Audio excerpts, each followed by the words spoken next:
로마 황제 아우구스투스가 온 제국민에게 자기의 본적지로 돌아가서 거기에서 인구조사를 하라라고 명령을 내렸습니다.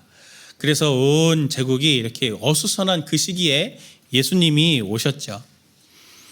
이 인구조사는 예수님의 부모인 요셉과 마리아에게도 예외가 아니었습니다. 그래서 한 사람도 빠짐없이 자신의 삶을 멈추고 그 호적을 하러, 인구조사에 조사를 하러 각 자기의 고향으로 가야 되는 일들을 하는 것은 우리는 그랬나 보다 생각하기 쉽지만 사실상 또 한번 머릿속에 짧게라도 생각해 보면 그거 쉬운 일이 아닙니다. 삶의 이 어떻게 보면은 이 루틴을 깨고 이걸 참여해야 되는 거잖아요. 게다가 또 지금처럼 이렇게 교통수단이 이렇게 많이 발달되어 있지 않은 상황에서 온 제국이 정말 이렇게 함께 막 움직이는 이거는 사회적인 불안을 가지고 오기에 충분하거든요.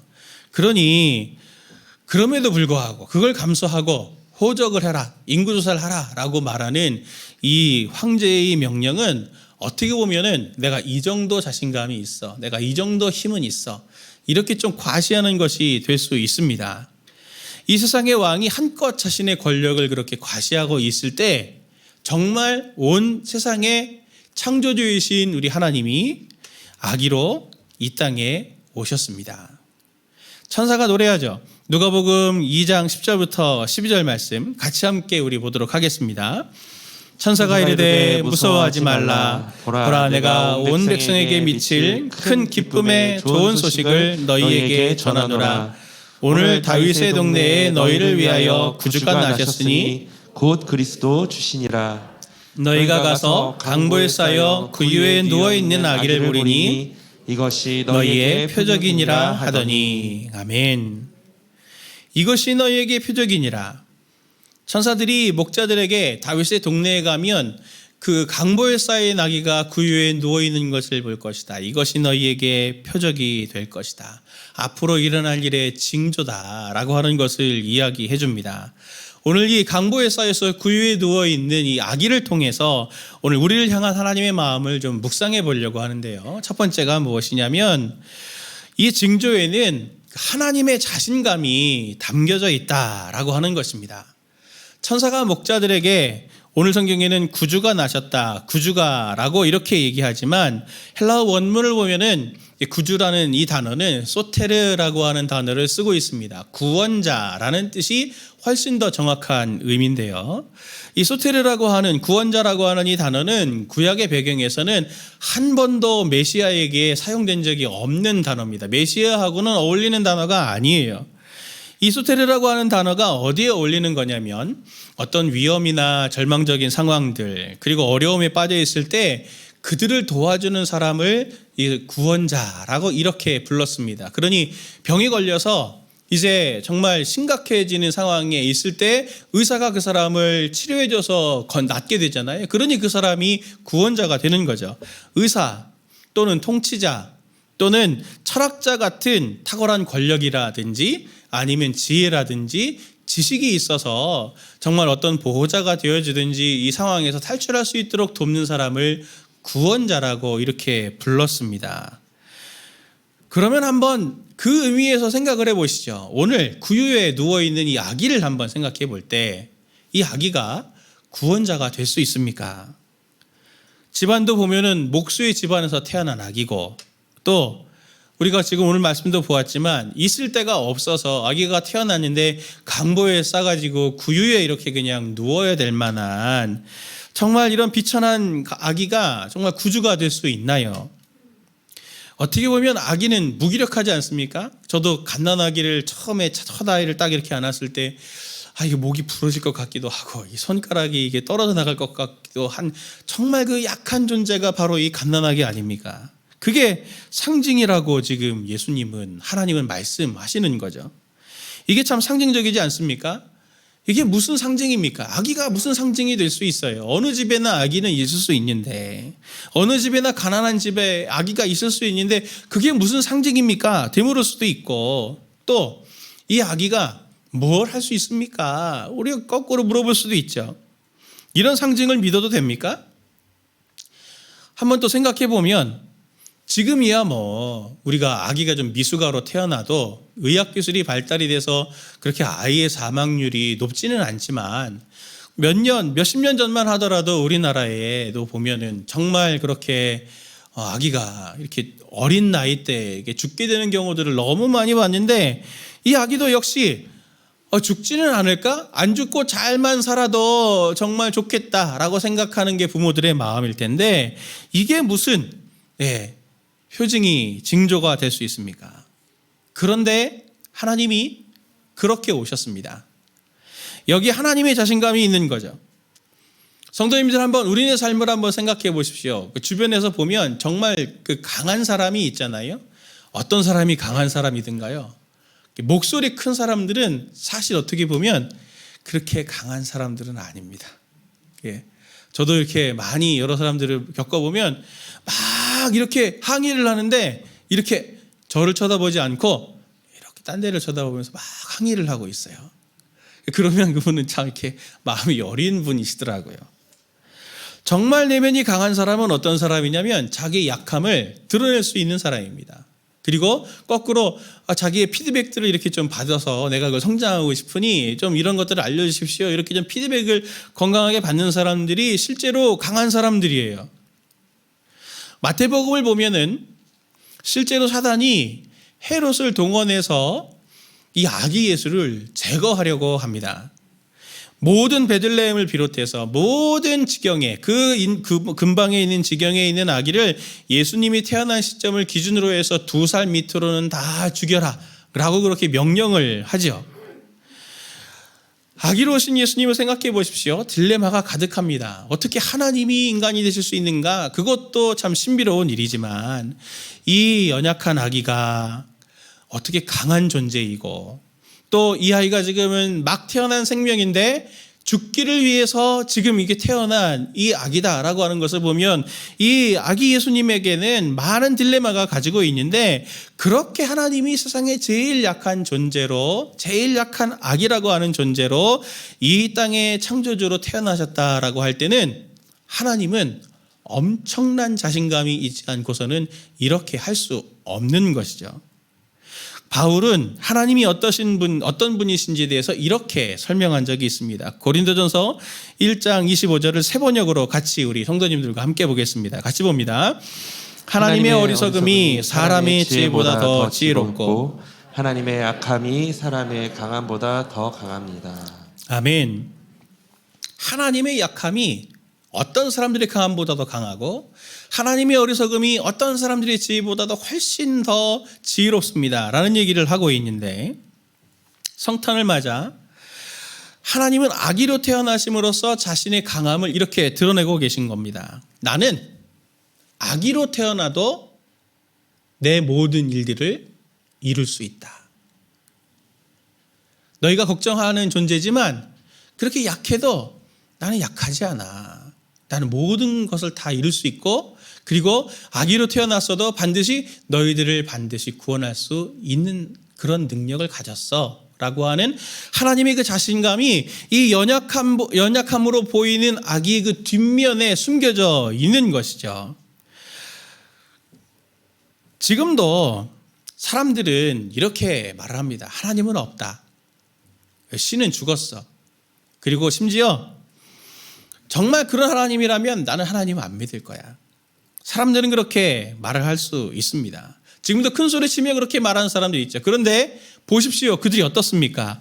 여전히 삶에서는 그렇게 큰 소리를 쳐도 삶에서는 두려움이 가득하고 공포가 있고 연약해서 늘 불안정한 삶으로 인해서 늘 공포에 떨고 있는 삶을 살고 있지 않습니까? 그런데 또 반대로 사람들이 뭐라고 말해도 연약해 보이는 그 아기, 그것을 징조로 받고 표적으로 받아서 구주로 영접한 우리 저와 우리 성도님들은 어떻습니까? 우리들에게 하나님만이 주시는 하나님의 그 평강, 평화가 우리 삶에 오늘 누려지고 있지 않습니까? 오늘도 수많은 인생들에게 하나님은 무시를 당하고 있습니다. 모욕을 당하고 있고, 당신이 하나님이냐 조롱을 당하고 있지만 하나님이 어떻습니까? 아무런 대꾸가 없으세요. 그거는 없어서가 아니고요, 말할 가치가 없어서입니다. 그럼에도 하나님은 묵묵히 자신의 길을 걸어가시죠. 사람들이 조롱을 하든 인정하든 인정하지 않든 하나님은 하나님의 길들을 걸어가십니다. 그 묵묵함과 뚝심으로 수많은 역사와 인생들 그리고 사건들 속에서 여전히 영향력을 미치셔서 하나님의 사람들과 이 피조세계를 보호하시고 그들 속에 당신의 구주로 메시아로 인정되어져 가시는 강하신 하나님이 바로 오늘 성도님들이 믿고 경배하는 하나님이십니다. 그분이 오늘 우리에게도 영향력을 미치고 계시죠. 내 삶을 이렇게 뒤돌아보면 때로는 하나님이 정말 나를 사랑하시나, 하나님이 정말 나를 인도해 주시나 하는 두려움과 공포가 언뜻 우리에게 찾아오기는 하지만 어느새 뒤돌아보면 하나님이 이 모든 것을 다 하셨습니다. 하나님 아니셨으면 제가 오늘에 이르지 못하였습니다. 그때 정말 너무 아찔했습니다. 라고 그렇게 고백하는 것들이 많지 않습니까? 오늘 일만성도 파송운동으로 오늘 저희들이 이렇게 분립되어져서 아름다운 공동체로 이렇게 서 있게 된 것도 정말 세상 사람들은 도저히 있을 수 없는 일이다라고 하는 것이었지만 하나님의 인도하심과 하나님의 돌보심으로 오늘 우리가 이런 공동체를 누리고 있지 않습니까?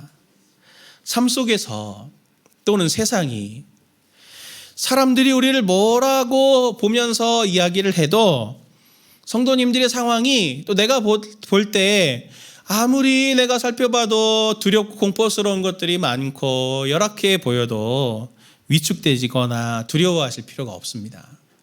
오늘 아기로 오신 겉으로 보기에는 그 약함으로 보이는 아기시지만 그 약함 그 너머에 숨겨진 강한 자신감을 드러내시면서 지금 오늘 우리에게 아기로 오시니 하나님께 영광을 돌리는 성도님들 되시기를 바랍니다. 그분이 나의 구원자, 나의 소테르 되심을 인정할 때 안심하고 우리의 삶에는 소신 있게 한 걸음 한 걸음 우리의 삶을 힘있게 걸어나갈 수 있는 용기와 힘이 되지 않겠습니까?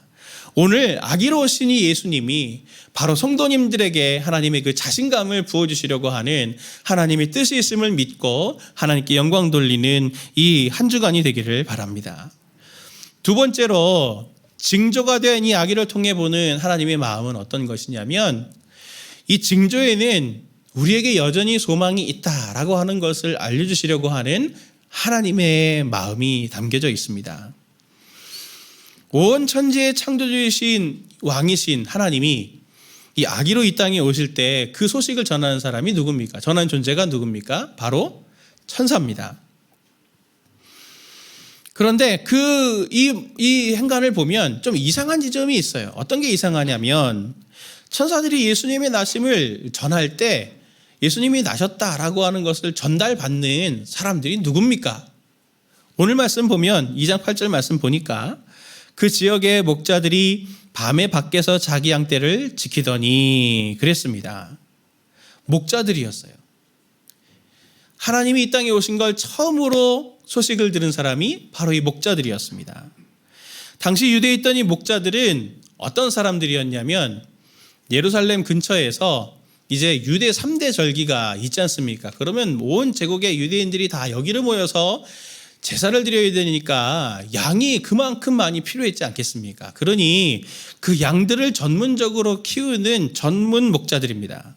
그런데 이 사람들은 거의 1년 내내 이 들에서 이렇게 생활을 했다고 해요. 한번 생각해 보십시오. 양을 키우기 위해서 1년 내내 들에서 산다. 정상적인 가정생활을 하기가 너무 어렵지 않겠습니까? 어떻게 보면 사회의 가장 하층민들이죠. 하나님이 자기가 이 땅에 왔다, 구원자로 왔다라고 하는 것을 이 기쁜 소식을 전해주실 때 제일 먼저 전한 사람들이 바로 이 사회의 하층민이라고 하는 것을 생각해 보면 좀 우리가 좀 이상하지 않습니까? 사극 같은 데를 보면은 중국의 황제가 이제 사신을 이 조선에 보내가지고 딱 이제 칙서를 이렇게 전달을 한다고 하면 누가 나와서 그걸 받습니까? 뭐 똑같은 사신이 나오는 게 아니고 우리가 잘 알듯 왕이 나와가지고 똑같이 그 명령을 받잖아요. 격이 안 맞는 거죠. 천사는 좀 이해가 됩니다. 하나님의 그 메신저로서 격에 맞는데 그 메시지를 받는 사람들은 격에 맞지 않는 이 목자라는 게 여기에 무슨 하나님의 의도가 있지 않을까요? 하나님이 이 땅에 오신 이유를 생각해 보면 그것에 대한 답이 선명하게 나옵니다. 하나님은 이 땅에 오신 것이 자기 자신을 과시하려고 오신 게 아니에요. 너희가 내가 어떤 존재인지 모르지? 내가 그것을 알려줄게. 그렇게 과시하시려고 오신 것도 아니고요. 하나님이 이 땅에 오신 것은 자기를 위해서 오신 것이 아니라 그들에게, 오늘 이 땅에 있는 사람들에게 구원자가 필요하기 때문에 주님께서 오신 것입니다. 소테르로 오신 거죠. 하나님은 이 땅에 오실 때 자기 자신을 나타내는 것이 목적이 아니라 하층민인 이 양을 키우는 것 때문에 먹고 사는 것이 쉽지 않은 이 사람들을 돕기 위해서 오셨습니다. 그 사람들을 비롯해서 죄의 모든 영향을 받아서 착취당하고 죄로 고통당하고 질병으로 아픔으로 관계의 깨짐으로 어려움을 당하고 있는 그 사람들에게 구원을 주시려고 하나님께서 이 땅에 오신 거죠. 만약 그렇다면 오늘 예수님이 지금 우리가 성탄절을 지금 기념하며 제가 예배를 드리는데 오늘 성탄절에 예수님이 찾아오신다면 누구한테 찾아가시겠습니까? 제일 먼저 찾아가시겠습니까? 저요.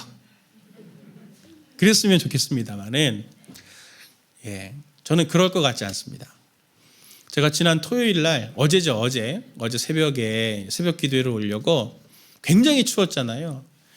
차를 타고 이렇게 딱 집을 나오자마자 저희 집이 어디 있냐면 여기 오포에 그 강남 300 컨트리 클럽 그 올라가는 거의 끝부분에 있습니다. 그러니까 산꼭대기 거의예요. 거기 버스도 잘 안 다니거든요. 근데 거기에 제가 이렇게 새벽 예배를 오려고 운전해서 차를 쫙 타고 얼마 안 내려왔는데 어떤 아저씨가 그 찾기를 그 새벽에 이렇게 걸어 내려가고 계신 거예요. 근데 저희가 차가 이렇게 불빛이 보이니까 손을 막 이렇게 흔드시더라고요. 그래서 제가 비상 깜빡이를 딱 켜고 창문을 요만큼 딱 내리고 이렇게 봤어요. 그랬더니 그분이 뭐라 그러시냐면 저 대리기사인데요. 저 밑에까지 태워다 주시면 안 돼요? 그렇게 얘기하시더라고요. 제가 그 순간 짧은 순간에 걱정과 고민이 있었습니다. 이분을 태워드려야 되긴 할 것 같은데 해코지를 하진 않을까. 너무 무섭다.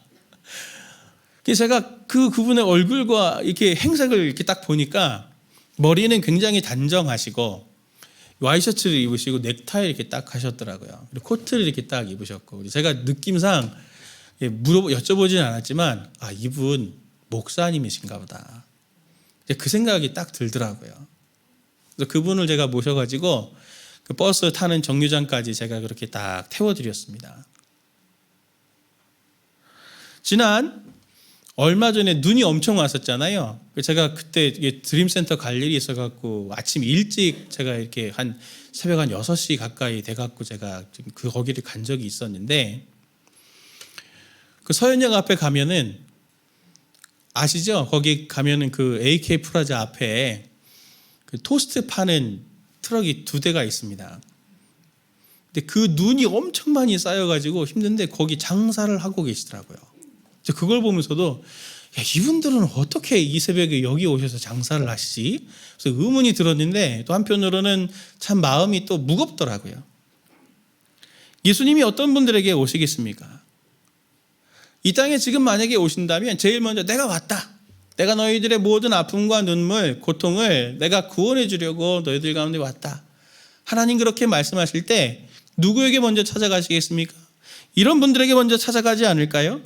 살을 내는 한파에도 정말 그렇게 하지 않고서는 살 수 없기 때문에 그 긴 새벽을 뚫는 대리기사 또는 배달 노동자들, 택배기사 아저씨들, 또 경비원 아저씨들 이런 분들에게 먼저 찾아가시지 않을까요? 우리 중에는 제일 믿음이 없다고 생각하고 나 초신자라고 생각하고 하나님 저는 정말 죄인입니다라고 고백하는 그분들에게 하나님이 제일 먼저 찾아가시지 않을까요? 저 같은 목사 같은 사람들이 아니라 말입니다. 오늘 우리가 읽은 누가복음을 보면 예수님이 공사역을 시작하시면서 제일 먼저 처음으로 전한 메시지를 누가가 전해주고 있는데 4장 18절에서 21절 말씀을 우리 세번역으로 제가 읽어드리도록 하겠습니다. 주님의 영이 내게 내리셨다. 주님께서 내게 기름을 부으셔서 가난한 사람에게 기쁜 소식을 전하게 하셨다. 주님께서 나를 보내셔서 포로된 사람에게 해방을 선포하고 눈먼 사람들에게 눈뜸을 선포하고 억눌린 사람들을 풀어주고 주님의 은혜의 해를 선포하게 하셨다. 예수께서 두루마리를 말아서 시중 드는 사람에게 되돌려주시고 앉으셨다. 회당에 있는 모든 사람의 눈은 예수께로 쏠렸다. 예수께서 그들에게 말씀하셨다. 이 성경 말씀이 너희가 듣는 가운데서 오늘 이루어졌다. 예수님이 아기로 이 땅에 오셔서 이 말씀이 이루어진 것입니다. 가난한 자에게 기쁜 소식을 전하게 하셨다. 포로된 자들에게는 자유를, 눈먼 사람들에게는 눈뜸을, 억눌린 사람들에게는 풀어줌을, 그리고 빛이 많아 지금 고통 가운데 있는 사람에게는 은혜를 선포해서 모든 빛을 내가 다 탕감해 주겠다라고 하시는 말씀을 오늘 지금 이루어졌다라고 하는 것을 예수님이 말씀하십니다. 하나님은 우리의 약함을 아시는 정도가 아니라 완전히 공감하고 이해하신다는 중요한 징조가 바로 아기로 이 땅에 오셨다라고 하는 그 메시지가 거기에 담겨져 있는 것입니다. 하나님은 지금 아기로 요람에 누워 계심을 통해서 창조주와 우리 사이의 이 간극, 넘을 수 없는 간극을 완전히 없애버리셨습니다.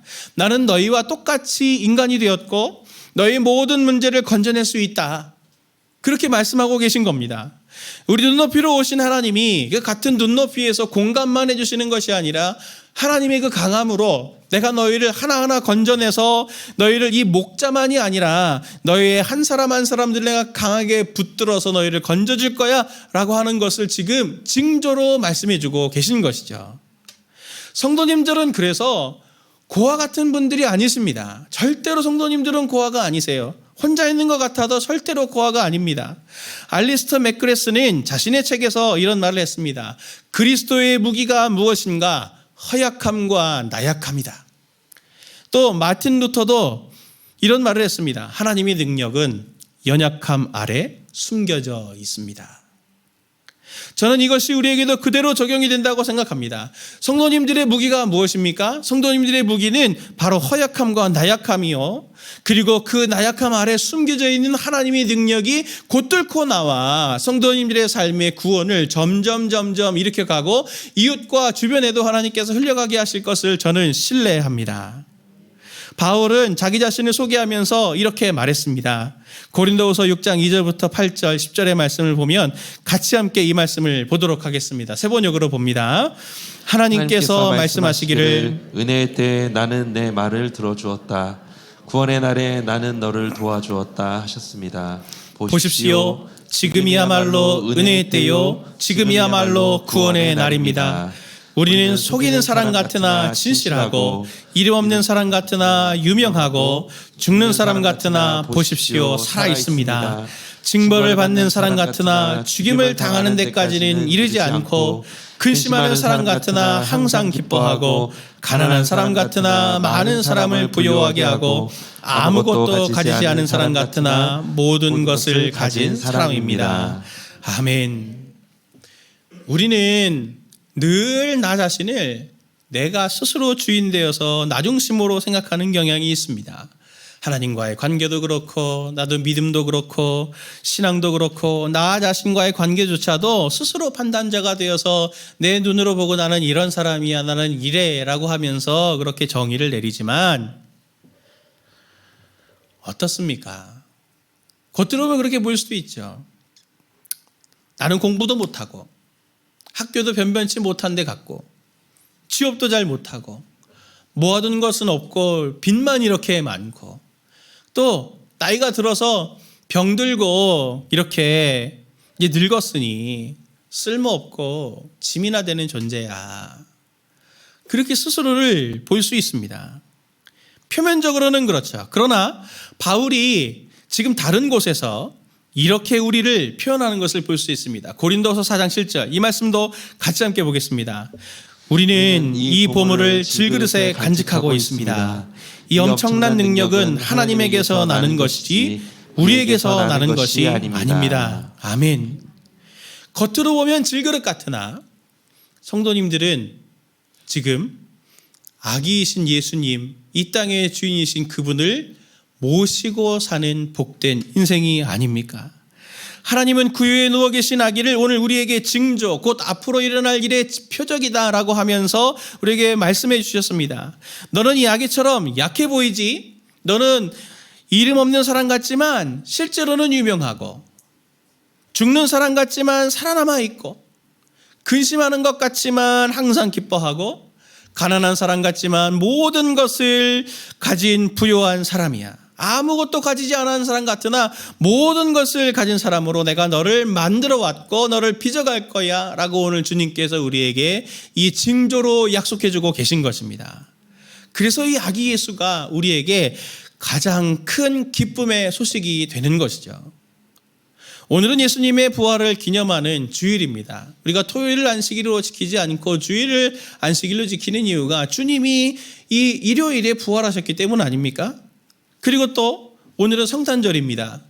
예수님이 이 땅에 처음 초림해서 오신 그것을 기념해서 예수님의 죽음의 부활과 처음의 오심을 함께 저희가 기념하는 의미 있는 날로 지키는데, 우리 성도님들의 삶을 보면 여전히 로마 황제 아우구스투스처럼 세상과 죄의 힘이 강력해서 가난과 고통, 두려움과 질병으로, 절망으로 성도님들이 기가 질릴 수는 있지만, 그래서 우리를 그렇게 조종하려고 하지만 하나님은 그것을 조롱하듯이 오늘 아기로 이 땅 가운데 누워 계심을 징조로 삼으셨습니다.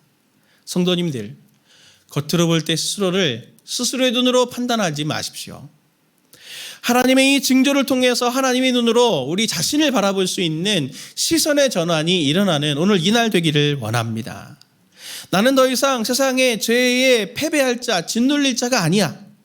세상 물정을 모르고 누워있는 이 아기로, 아기 갖고 있는 이 평안, 그 하나님의 평안이 곧 나의 평안이 될 거야. 더더욱 나의 이 평안을 하나님께서 나의 삶에 부어주실 거야 라고 하는 것을 기대하면서 소망의 징조로 오늘 이 아기를 우리에게 주신 것을 꼭 바라보시고, 오늘 이 성탄절에 우리의 삶의 모든 문제들을 구원자, 소테르가 되시는 소망의 하나님께 가지고 나아가며, 하나님 감사드립니다. 이 모든 것으로부터 우리를 구원해 주실 하나님을 기대합니다 라고 노래하는 우리 모든 성도님들 되시길 예수님의 이름으로 축원을 드립니다.